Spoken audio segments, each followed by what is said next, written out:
Hey everyone, I'm a consultant here at ComplyPlanet, and today we're going to break down something huge, India's Digital Personal Data Protection Act. We're going to demystify what consent really means now. So, you've probably done it 1,000 times, right? Clicked agree without even thinking about it. Well, let's really get into what happens next, because India's DPDPA Act has totally flipped the script. It's a game changer that puts the power right back where it belongs, with you. Okay, so for businesses, this new act throws down a pretty big gauntlet. How do you manage consent in a way that's totally open and transparent? But here's the thing, it's not just about ticking a compliance box, it's about building real trust. And that's exactly why having a solid consent management system, or a CMS, isn't just a nice to have anymore. Nope, it's absolutely essential. All right, before we jump into the nitty-gritty, we got to meet the cast of characters. In any data transaction, there are basically 3 key players. And once you know who they are, the whole system makes a lot more sense. First up, and honestly the most important one, is the data principal. And who is that? It's you. Simple as that.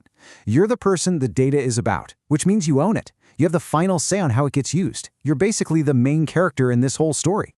Then you've got the data fiduciary. Think of this as the company you're dealing with, that online store, that app you just downloaded. They're the ones who decide why they need your data and how they're going to process it. The buck really stops with them. They have the main responsibility.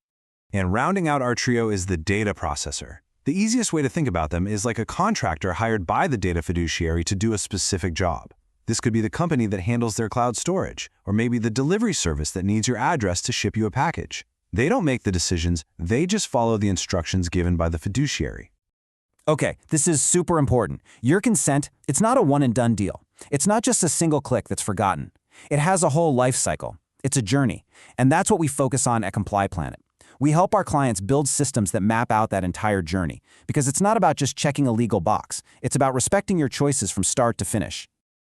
So this journey has 5 key stages. Think of collection as the moment you first say yes. Validation is like a bouncer checking your ID every single time before your data is used. Update and renewal are all about making sure your preferences stay fresh. And withdrawal, well, that's your escape hatch. Your always-on, super powerful way to say, nope, I'm out.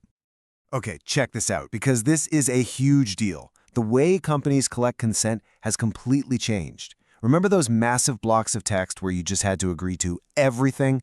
Gone. Now consent has to be for one specific thing. You have to get real granular choices, and you have to actively do something, like tick a box yourself. So say goodbye to those sneaky pre-check boxes trying to trick you. So once they have your consent, the system turns into a super strict gatekeeper. I mean, every single time a company wants to use your data, an automatic check happens in real time. It asks, is this consent still good? Has it been taken back? And are they using it for the exact reason you said they could? If the answer to any of those is no, boom, everything stops, dead in its tracks. And this right here? This shows you just how massive the power shift is. Think about it. Trying to withdraw consent used to be like going on a wild goose chase, digging through endless menus. Not anymore. The law is crystal clear. It has to be just as easy to say no as it was to say yes. For companies, this is a wake-up call. They have to completely rethink how they design things. The era of hiding the unsubscribe button in tiny font at the bottom of the page, yeah, that's over. So you might be wondering, what does all this look like in practice? How do you actually use this new power? Well, the law demands transparency and control, and the way we help our clients deliver on that is through a central user dashboard. Seriously, think of it as your personal remote control for all your data. Okay, power number 1, total transparency. Right from this dashboard, you can see a complete log of every single consent you've ever given that company. It's all laid out for you. What's active, what's expired, what you've withdrawn. No more guessing. Power number 2, you're in the driver's seat. See a permission you're not comfortable with anymore? You can change it, or just revoke it completely. For any specific purpose, whenever you want, with a single click. And the best part? It takes effect immediately, instantly.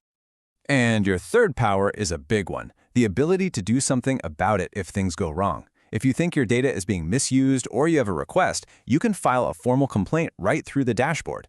This isn't just sending an email into the void. It starts an official, trackable process to make sure your voice is actually heard. And like I said, this process isn't some black hole where your complaints disappear. As you can see here, your complaint gets its own tracking number, you can check its status anytime, and here's the kicker. If it's not handled in a timely manner, the system is designed to automatically bump it up the chain of command, all the way to a data protection officer if needed. It's got accountability baked right in. Okay, so we've talked a lot about how you, the user, get all this new power. That's great, but none of it works if companies can't actually make it happen on their end. So, for all the business folks tuning in, let's switch gears and peek behind the curtain. Let's see how a system like this actually works to keep a company compliant. The absolute linchpin of all this, the key to proving you're doing things right, is the audit log. At ComplyPlanet, we build what's called an immutable audit log into every system. Immutable is just a fancy way of saying it's tamper-proof. Every single action, giving consent, checking it, taking it away, gets recorded permanently. It cannot be altered or deleted, period. And just look at the level of detail we're talking about here. This isn't just busy work. This log is the company's proof. When a regulator comes knocking, this unchangeable record is the hard evidence that they follow the rules. It's the best defense a business can have, and for you, it's the ultimate guarantee that everything is above board. So, let's take a step back. When you put all these pieces together, the new rules, the user controls, the back-end systems, what does it all add up to? What's the future going to look like for the relationship between us and the companies we use every day? You know, there's a principle we use as a guidepost when we build these systems for our clients, and it really gets to the heart of it. The goal here isn't just to stay out of trouble with the law. It's about a much bigger, more fundamental shift. It's about truly empowering you, the data principal, with real control so that the relationship can be built on something much stronger than a checkbox: actual earned trust. And that really brings us to the final big picture question. And this is for everyone, whether you're running a business or you're just a user. Is the goal just to be compliant, to check the boxes and avoid fines? Or are we going to use this moment as a chance to build something better? A digital world that's actually built on a foundation of trust? How we answer that question